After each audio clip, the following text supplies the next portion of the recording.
Quiet, please. Quiet, please.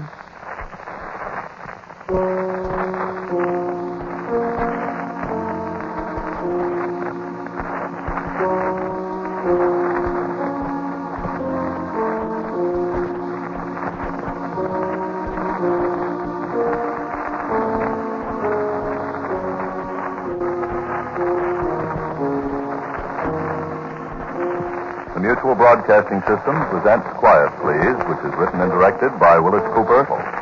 Quiet Please for tonight is called In the House Where I Was Born.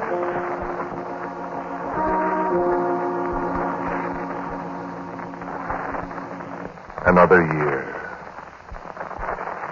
year, and I've come back to the house where I was born.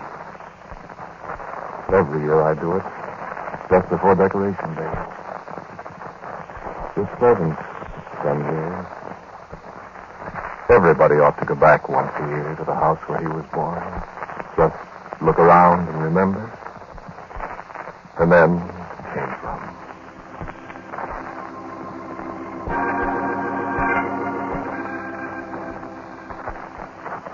The house where I was born is old. The old porch is gone. The big bay window where I used to sit and watch the snow on winter afternoons. And the wooden steps go straight up from the sidewalk to the big double front door. The house was painted red when I lived there. Red with white trimming. There was a big caladium plant in the front yard. Elephant ears, my grandmother used to call it. You remember those things? My brother and I used to pull them and make umbrellas out of them. Grandma's jaws still our ears hurt. Can't even tell now where the caladiums were. In the old woodshed, the 2 generations of it had carved our initials on. I remember CDO 1884. And my brother's initials 1905. And all the others. That's gone too. And there was a dog, little brown and white fox terrier. Her name was Trixie, wasn't it? So many years ago. Here was the living room. The sitting room, we called it. The round oak base burner with the isinglass in the doors, where the cook. The towel table with the cracked marble top where the lamp sat. The round lamp with the yellow silk shade. And my brother and I reading the Hirely Maze and wishing we too could be big league baseball players. Then on a spring night like this, Mother, sitting at the rosewood organ under the picture, playing Battle Hymn of the Republic, and there'll be a hot time in the old town, for the Spanish War wasn't so long ago. Then my father, Sergeant Major, hadn't come back from Chickamauga. And the scent of white lilac. Then the white lilac whisker with his cry is long gone. But I can smell the white lilac tonight. And I look on the pavement outside. The pavement they put down the year I started to school. Over the old room, a glow comes slowly to life. And there, cheerfully across the Brussels carpet, playing. And I'm the little boy that looks up at her and plucks at her dress and says, Mama, tell me a story. Mama, tell me a story. What shall I tell you about tonight, son? Isn't it almost time for bed? Story first, Mama, please. Well, let me see. The stag at eve had drunk his fill, where danced the moon on morning's rill. And deep his midnight lair had made, and dark monotonous river sea. What's morning's rill, Mama? Why, it's a little brook, a little creek, way up in Scotland and tropics, where Roger Hill lives. Well, what did they call it morning's rill, Mama? Why, I suppose it was named after somebody named Morning, son. I suppose it's a very tiny little brook, where the water is ever so cold And it comes down all the way from the very top of the mountains through the glorious places where the Stags live. And I suppose not very many people know where Morningsville really is, because it's very probably guarded by the... And I don't think they like people to come and drink at their rills. But they do let the stag come every night, and that is if he wants to, and then he goes away. And the little people rise on his back wherever he goes. And then they wake him up in the morning, and he takes them back to the rill. Does Morning come there, too? No, I don't think so. Morning's gone from there ever so many and many years ago. Doesn't anybody ever see him? No, Doesn't anybody know him, even? I guess not. That's awful. Yes, it is, isn't it? That's just about the awfulest thing that could happen, isn't it? What's fun? Not having anybody know you. Why, I hadn't thought of that. But Silly, Mama. are you getting sleepy? Uh-huh. Mine eyes have seen the glory of the coming of the Lord. He is trampling out the vintage where the grapes of wrath have stood. He hath loosed the fateful lightning of his terrible sword. His truth is marching on. Grandmother's song fades, and the light grows dim, and I am in darkness again in the house where I was born. And this house where I was born is in a great city, and the wide streets are filled with crowds of people. And I remember again so many things. The thunder of the elevated railways overhead on a brisk afternoon in the autumn. And the open streetcar clanging its way up the street. My father pointing and telling me that that's the last trip of the open streetcars up Broadway till next summer. And a friendly policeman in a round-topped helmet spanking me jovially with his nightstick as we crossed the plaza on the way to the Central Park Zoo. And the house where I was born. Weary and happy in the crisp evening, climbing the brownstone steps into a high-ceilinged house with a fireplace in the front room. And a great stairway and a long, inviting banister. And a cat with a blue ribbon for a collar and the longest, sharpest claws in the world. And a telephone that you could talk even to Brooklyn with. The house where I was born. And now, a sign on the front alongside the tall doors. A sign that says, Swedish Restaurant. Then, still, in the concrete sidewalk at the foot of the steps, the prints of my 2 shoes that I could span with a hand. And my initials. And the date. 1901. And I turn away from this house where I was born. For I have not done with my homeward journey yet.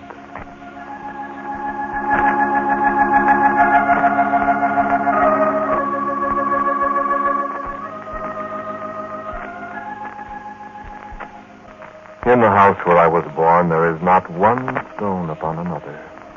For the path of war led across its dooryard, and destruction followed for all the people who dwelt in it. But the scent of lilacs is strong in the evening air even here. And before my eyes, the scene of desolation dims, and the house where I was born lives again. And it is a spring evening. There seems to be music in the air. And I feel happiness again as I felt it that night when I first brought home my bride. What was her name? Have I forgotten? Carry me across the threshold, my love. Oh, darling, this is home. A fine home, a wonderful home. My people have lived here. Since the 30 Years' War, you have told me that. They don't build houses like this anymore, my love. See the wall. On the stone from the quarry over there. And the mortar.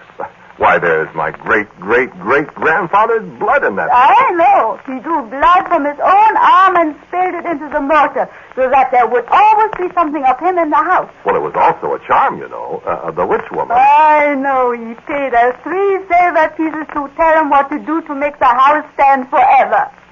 Well, how do you know so much about it? You have told me so many times. Oh, so I have.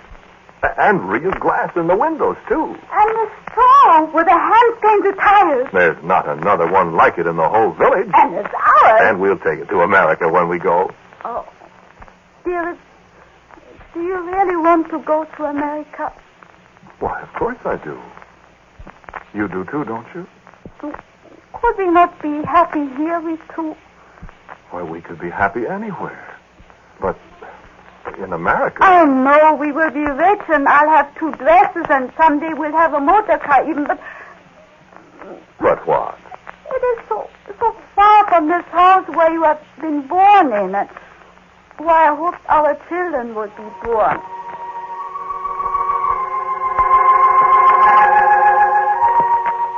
Then the scent of lilacs is strong again in the air, as the voice of a beloved woman fades away into shadow and forgetfulness.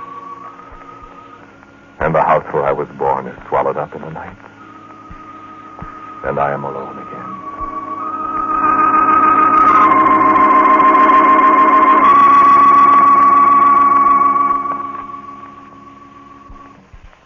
And the house where I was born is a adobe shack somewhere in the Texas Panhandle. And the wide plains of the west stretch away endlessly beyond it. Now the corral gate is broken. The bunkhouse roof is gone. Horned toads squat on the decrepit porch where I played cowboy and Indian. I look above the door. Then the brand is still there. The brand that looks in the early darkness like rafter A, but might be 2 up and 2 down, or a running W. And there's a dry, dusty smell about the place. And an echo of almost forgotten songs quivers on the air. For the Chisholm Trail went past our place, all the way from Belton up to the North Fork of the Canadian Abilene. I've seen white-faced ballers by the thousands go past our gate. Heard the riders' voices in the hot noon, the long moonless nights. I'm going to Montana for to throw the hula hands. They feed in the coulees and water in the gold.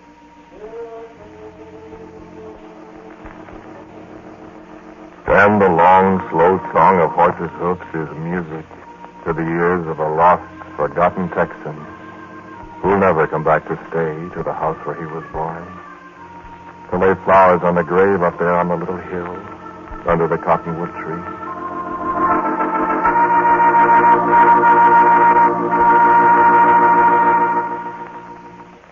And the house where I was born is a sod-roofed cottage in the peat bog country of Ireland.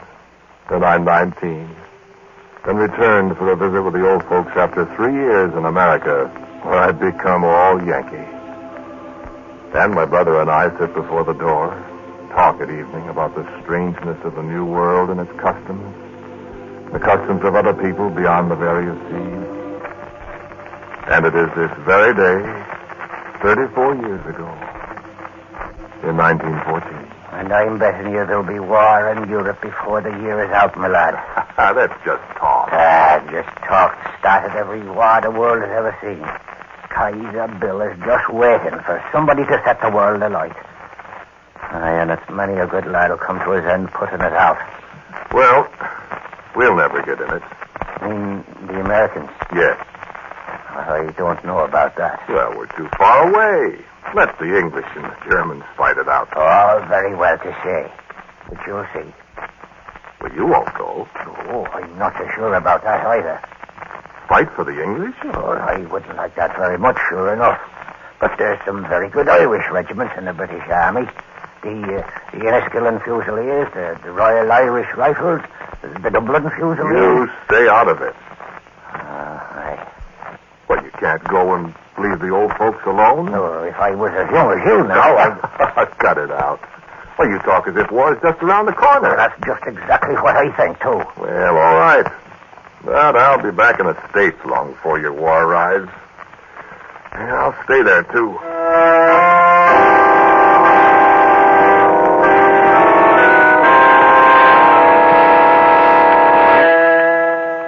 And I left the house where I was born, the smoky, damp little hut beside the road to the sea. And I've not seen it again, save when it comes Decoration Day time and I go back, unbeknownst to my brother. Look in the door to where he sits, an old man puffing his pipe, alone by the peat fire. And once, it was long years ago, the village priest sat with him. And I heard my brother speak of me. Aye, it would have been different, Father, if my brother'd have come back from the war. He was a fine young lad, Father. Him and me, we could have done something with the place. But now, it's too late.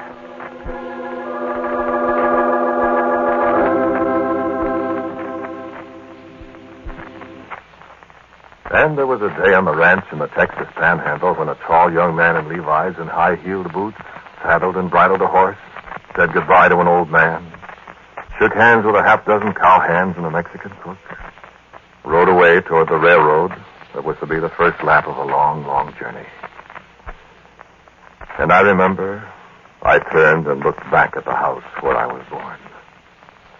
And someone was singing an old song somewhere.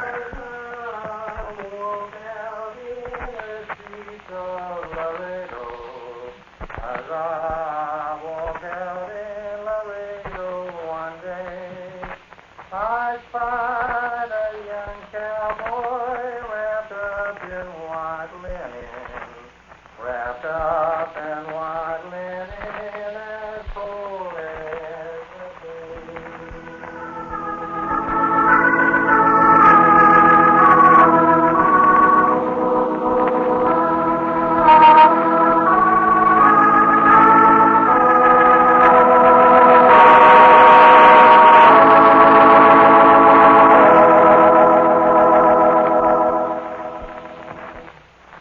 And here again, in the house where I was born, I stand again beside the walls of stone mortared with the blood of my great-great-great-grandfather, and in my arms, I hold a weeping woman. Don't go and leave me. But it'll be only a little while, my dearest. Only till I can earn enough money to send to you. I'll never see you again. Oh, but you will. America really isn't so far away. Across the sea, across the sea, Dear, we've been through all this before. Now be reasonable. In 6 months, a year... Don't, darling. Let us stay here, both of us. This is our home. This is the house where you were born. Look at me, love.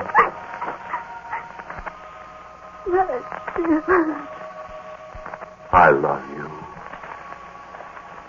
It will be such a little while.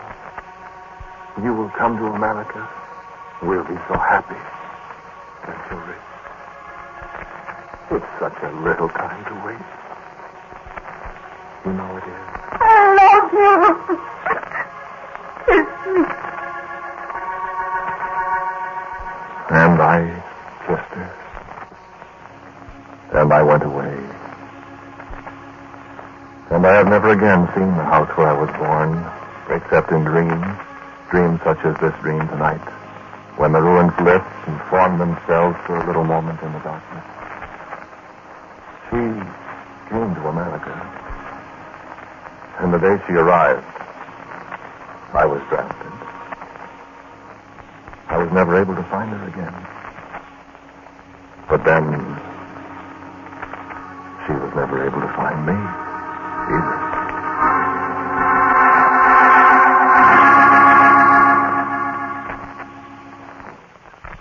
In the house where I was born, there is no memory left of me. Only the two prints of a child's shoes in the concrete remain as a memorial that I once lived.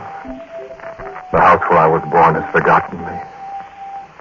And the house where I was born, where my little brother and I played in the Caladium bed, it has almost forgotten me, too.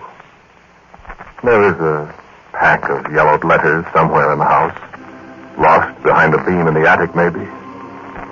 A pack of yellowed letters with soldier's mail in the place where the stamp should go, and my name and an APO number in the other corner. The letters are full of names like Albert, the Somme, Chatoncourt, Dead Man's Hill, Consenvoye, Brabant. Names like the faded letters on an ancient palimpsest, obscured by newer names written over them. Omaha Beach, Bastogne, Okinawa. They are all names of places where men have died. And one day, they'll all be forgotten. Please God. I remember one of those names, those first names.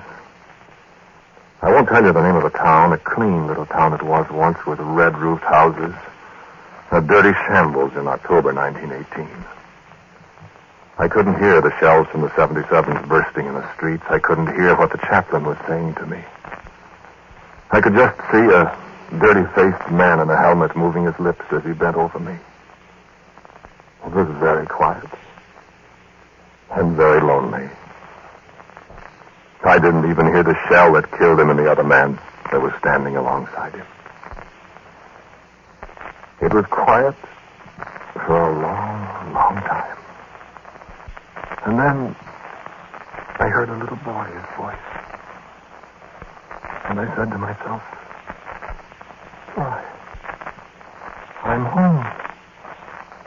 That's my voice. That night before Decoration Day so many years ago. And it was. Mama, tell me a story. What shall I tell you about, son? Story, Mama. Well, let me see. Dad danced in the trumpet still. There danced the moon on Moon and Hill. Sweet his midnight Lord had moved.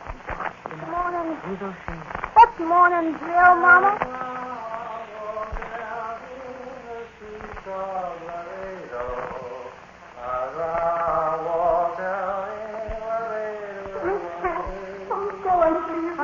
Not very many people know where Moninville really is, because it's probably very closely guarded by the Liberty. Many a good lad will come to his end of putting out the great fire. Across the sea. Across the sea. The sea.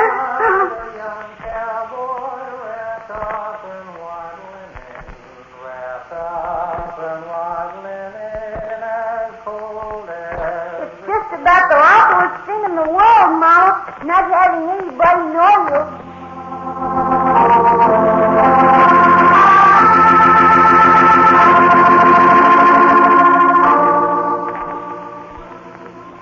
They set a marble tomb above my shattered self, seeking to do me honor thus, to recompense the searing days, the crawling nights I died in. He lies here deep, the graven letters say. He lies here deep, unknown to all save God. Oh, sweet it is, they say. Oh, sweet it is to die the battle death. Yes, it is sweet, as gall is sweet, and wormwood. So is death. I died. I felt the bitter fire and the cleaving steel, the pain. I am content. Yet I am weary in my sediments. The sleep of death is not so very deep. Lately the spring has come, and yesterday a tiny root of some green thing has split the stones apart wherein I lie. Its tender questing fingers seek my hand, as mine sought flowers on some yesterday forgot. Above my head, the hushed clang of arms, the measured tread of sentinels that guard my bed, forbid me sleep. My face is dim in eternity now. But once you knew me. Perhaps you wept to hear that Sergeant Death had spoke my name. Is it you that I hear through the dust, oh my brother? Is it your little song that I hear, oh my mother? I, in my tomb of marble, I, in my tomb of stone. I am the chief of them all. I am the chief of the dead. I died, and dying became a mystery. To every mother, her son. To every brother, his brother. To every soldier, his comrade.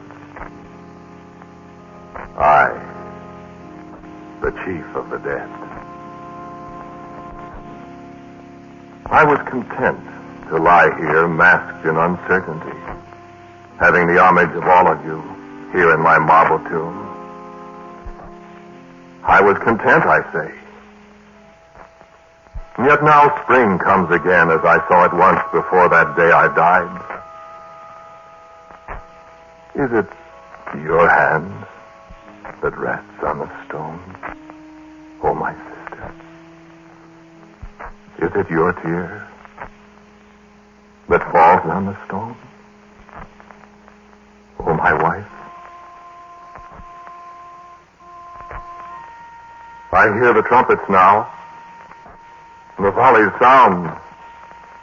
The sabers flash against the sun. I may not know. I may not rise.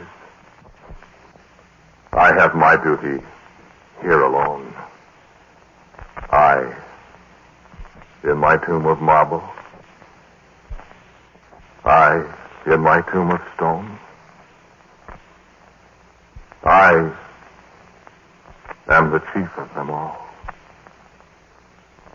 I am the chief of the dead.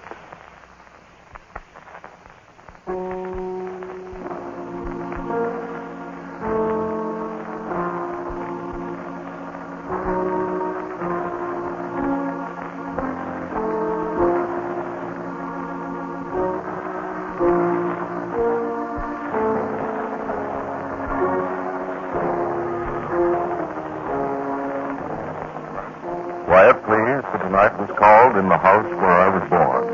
It was written and directed by Wyllis Cooper, and Ernest Chappell was the man who spoke to you. Others in the cast were Lotta Stevitsky, Cecil Roy, Betty Raggy, and Jay Papanaro. Special music for tonight's piece is composed and played by Mr. Furman. The house will work next week. My good friend will Obviously, all the characters in tonight's story, except the principal one, are completely fictitious. Don't think stories fall below fifth order. And so, until next week at the same time, quietly yours, Ernest Chappell. This is News Flow Broadcasting System.